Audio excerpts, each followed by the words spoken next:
साथियों, जब आप लोग का आंसर की रिलीज़ किया गया, तब मैंने इस चैनल पे एक सर्वे लगाया कि आप लोग का आंसर की आने के बाद कितना अंक बन रहा है। बहुत सारे साथियों ने जवाब दिया, उसी के आधार पर यह वीडियो बनाया जा रहा है। साथ ही साथ मैंने आपके क्वेश्चंस को भी देखे, पुराने रिकॉर्ड को भी देखे, तो सारे आधार पे हम एक निष्कर्ष पे पहुंच रहे हैं। और देखिए, इस बार पिछले बार की तुलना में इतना सीट है कि पिछले बार कुछ भी नहीं था। जो आप जानते हैं कि सामान्य विषय के लिए इसमें देख रहे हैं कि 21,771 सीट, ये कम नहीं होता है। हाँ, इतनी तो पूरी वैकेंसी नहीं आती है कई जगह। ऐसे ही जो बंगाली सॉरी उर्दू छात्र हैं, जो उर्दू के शिक्षक बनने वाले हैं, उनके लिए 6,175 सीट है। ऐसे ही जो बंगाली शिक्षक बनने वाले हैं, हाँ, उनके लिए कम सीट है। लेकिन आप जानते हैं कि हाँ, फाइट भी बहुत कम है, 80 सीट है। लेकिन जहाँ तक जनरल स्टडीज और उर्दू का सवाल है, हाँ, वहाँ फाइट भी ठीक ठाक है। लेकिन सीट्स की संख्या इतनी है कि एक तरह से ये फाइट को बिल्कुल नलीफाई कर देगा। हाँ, कुछ रह ही नहीं जाएगा। और साथ ही साथ आप ये देखिए कि प्रश्न का लेवल, हाँ, बहुत ईजी नहीं था। क्योंकि आप जानते हैं कि जो 1 to 5 में दे रहे बच्चे होते हैं, कई बार वो 12th के बाद डीएलएड करते हैं, हाँ, और एग्ज़ाम दे रहे होते हैं, तो उनके लिए प्रश्न बहुत आसान नहीं थे। और आप लोगों से जब पूछा गया, ऐसा नहीं कि एक ही प्रश्न को मैं देखा हूँ, लगभग पूरे प्रश्न पत्र को देख लिया हूँ मैं। हाँ, उसमें कुछ कुछ प्रश्न आसान है, ऐसा नहीं है कि सारे प्रश्न मुश्किल हैं।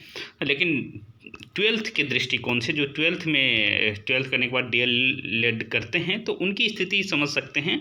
उस आधार पे मैं कह रहा हूँ कि प्रश्न कैसा है, ठीक है। और साथ ही साथ एग्ज़ाम प्रेशर भी रहता है। हालांकि आप लोग काफ़ी मेहनत करते हैं, ये बात पता है मुझे, हाँ, लेकिन फिर भी ये सारे प्रश्न नॉर्मल प्रश्न नहीं हैं। तो यदि आप लोग सही सही मार्क किए हैं, जो सर्वे मैंने करवाया था, उस आधार पे एक बात निष्कर्ष निकालेंगे। तब तक हम लोग जो देखिए, ये प्रश्न सामान्य प्रश्न की तुलना में काउंट नहीं किया जाएगा, जो 62 अंक है, या फिर ये, लेकिन 66 को हम सामान्य प्रश्न काउंट कर सकते हैं। नीचे दी गई आकृति में कितने आयत हैं, तो इसको सामान्य प्रश्न काउंट कर सकते हैं। लेकिन इसको, हाँ, आपको देख कर कहीं आपको थोड़ा तज्जुब लगेगा। हालांकि ट्रिकी प्रश्न है, किया जा सकता है। जो जनरल कंपटीशन की तैयारी करते होंगे वो आराम से इसे कर सकते हैं। लेकिन जो सीधे सीधे शिक्षक नियुक्ति की परीक्षा दे रहे हैं, पहली बार दे रहे हैं, उनके लिए प्रश्न मुश्किल था।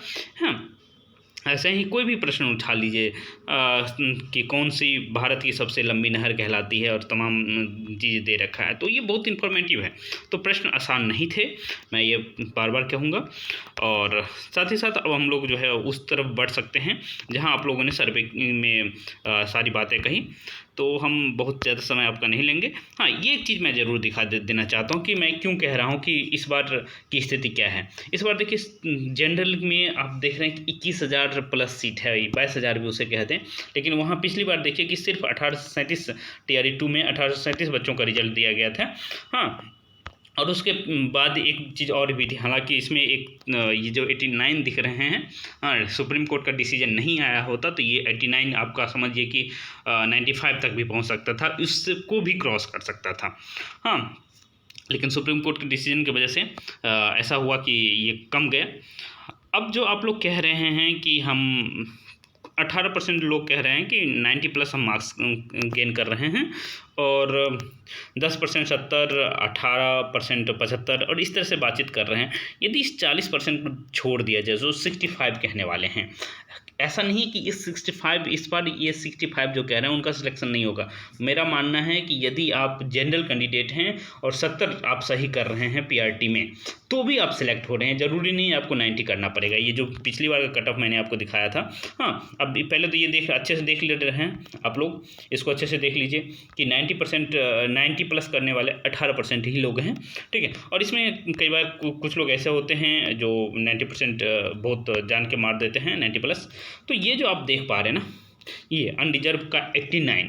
ये बिल्कुल मान के चलिए इतने सीट होने पर, और क्वेश्चन का लेवल जनरल जो सब्जेक्ट है उसमें बहुत आसान नहीं है, तो इस आधार पर मैं कहूँगा कि ये जो 89 आप देख रहे हैं अनरिजर्व कटअप, ये 70 से अधिक नहीं जाएगा।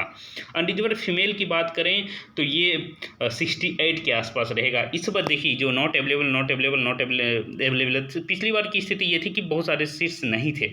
हाँ, इस बार सारे कैटेगरी में सीट्स हैं, और इस वजह से यहाँ आप देखेंगे जो मैं जनरल कह रहा हूँ 70, तो ईडब्ल्यूएस का जो ईडब्ल्यूएस का हो जाएगा, तो आप समझिए कि ये 67 के फॉर्म में रहेगा। इसका ईडब्ल्यूएस फीमेल का उससे भी कम रहेगा।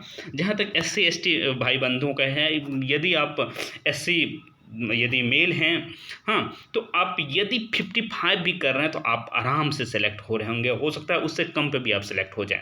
SC फीमेल 39 ये बिल्कुल कट ऑफ पे लिया जाएगा, क्योंकि बहुत सीट है ना। हाँ, ST फीमेल में भी और मेल में भी यही कंडीशन रहने वाला है। EWS में इस बार देख रहा हूँ कि सीट अवेलेबल है, तो इसका कट ऑफ जैसे यदि जनरल 70 की बात कर रहे हैं, तो यहाँ यदि आप 60 के आसपास भी कर रहे हैं तो आप आराम से सेलेक्ट हो जाएंगे। हाँ, EBC में मेल फीमेल की बात कर रहा हूँ। BC में थोड़े ये रहता है कंपटीशन, तो 65 के आसपास यदि कर रहे हैं आप तो भी सेलेक्ट होंगे। तो यही स्थिति है, तो आप लोग निश्चिंत रहें। आप बहुत सारे लोग इसमें सेलेक्ट होने वाले हैं जो भी DLED किए हैं, क्योंकि बहुत अधिक सीट है ना। तो चलिए, बहुत शुभकामनाएं, मिलते रहेंगे हम लोग।